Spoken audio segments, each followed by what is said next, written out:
Okay, thanks for the opportunity to read out Rael's answers to the questions. So, question 1. Can everybody hear me there? Yeah. I have a proud public track record of fighting for the rights of the Norfolk Island people.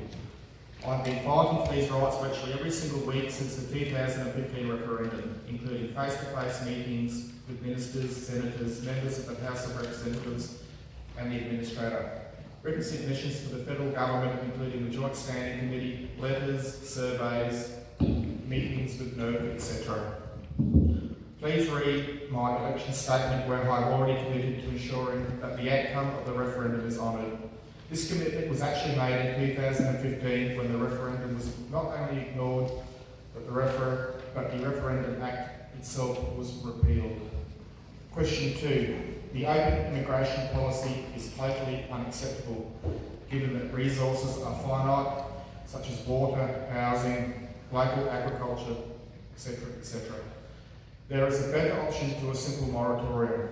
The previous Norfolk Island Immigration Act served Norfolk Island exceptionally well by controlling immigration, which ensured that Norfolk Island was able to readily obtain essential skills and investment, maximise local employment, excluded people of bad character, protected limited resources and the environment, etc.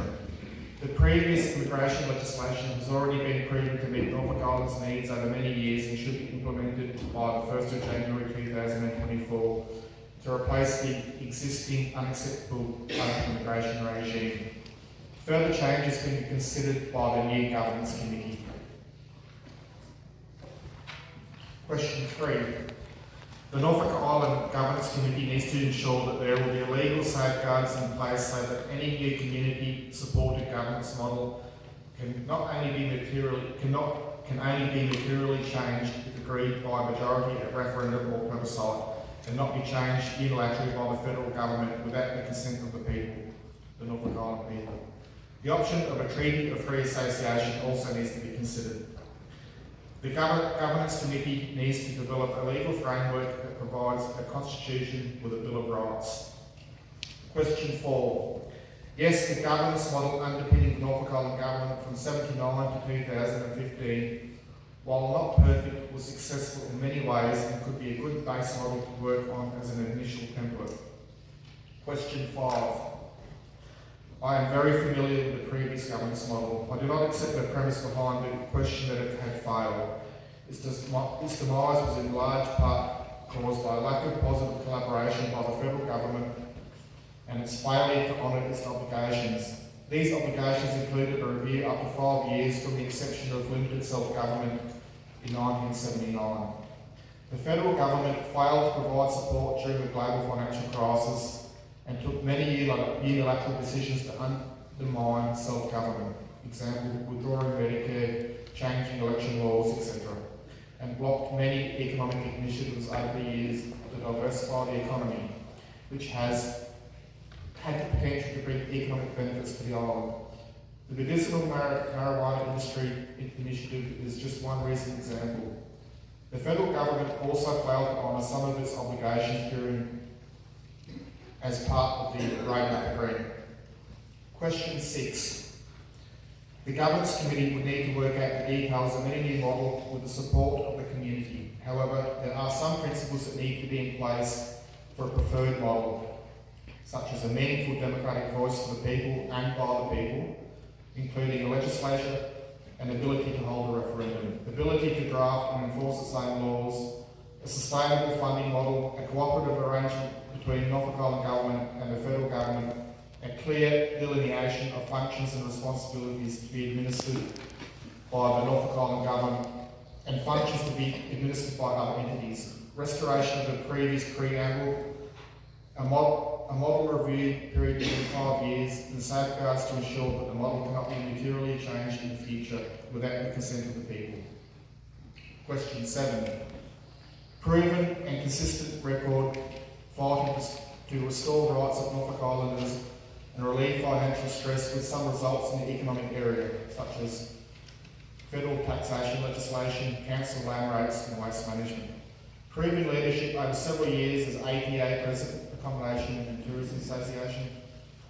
relevant intellectual capacity, university degrees in business, understanding of governance models including previous Norfolk Island model and other countries and territories such as St Helena, experience liaising with federal government ministers, parliamentary reps and department officials, assertive but respectful and evidence-based approach and good negotiation skills. Question 8. It is imperative that the community supports the proposed governance model before any implementation. The model itself needs to be based on frequent community input as well as a final say. This is what 2/3 of the community voted for in 2015. That the people should be consulted at referendum or plebiscite on the future model of governance for Norfolk Island before such changes are acted upon by the Parliament. Question 9. I am committed to meet regularly with the community on relevant matters at a suitable location, such as Christian's Cave or Rawson Hall. The frequency and location of such meetings will depend on various factors such as the target audience, the nature, quantity and quality of information to be discussed. Question number 10. Decisions by the committee are by consensus only. While consensus is desirable, it is not essential to the process, as the Norfolk Island Governance Committee members can present dissenting views on a position in any matter. Strong negotiation skills are required and an evidence-based approach can often be very persuasive. Question 11. Yes, it would be very desirable for the 3 community members to present a unified front, which makes it even more important that the community elect the right candidates who have already proven their commitment to upholding the rights of the Norfolk Island people. Question 12. Are you happy with land rates and with no independent body to regulate land rate increases, which can currently increase by any percentage that an off-island appointed bureaucrat decides is desirable? Are you happy with waste management fees imposed on entities that do not even generate any waste, such as footpaths or vacant land? Are you unhappy with having no elected reps or on-island representation? Are you bothered by an unsustainable funding model constrained by the New South Wales Local Government Act and imposition of federal and state laws to Norfolk Island without any consultation or impact assessment? Are you happy with unlimited immigration? 7.5. Zero controls despite finite island resources such as water, housing, childcare, local agriculture? Are you happy with the current Australian imposed biosecurity arrangements?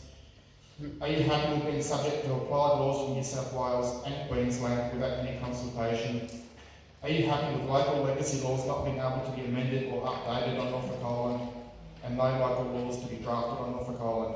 Are you happy that the current federal government employment laws have caused a skill shortage on the island, the closure of certain businesses and tours and reduced employment opportunities? Are you happy with the current funding model that is not financially sustainable for Norfolk Island? Are you happy with the local community being denied direct control of Carver? If you have any concerns with the current governance arrangements, then this is your only opportunity to enrol and vote and encourage others to do the same. Well done.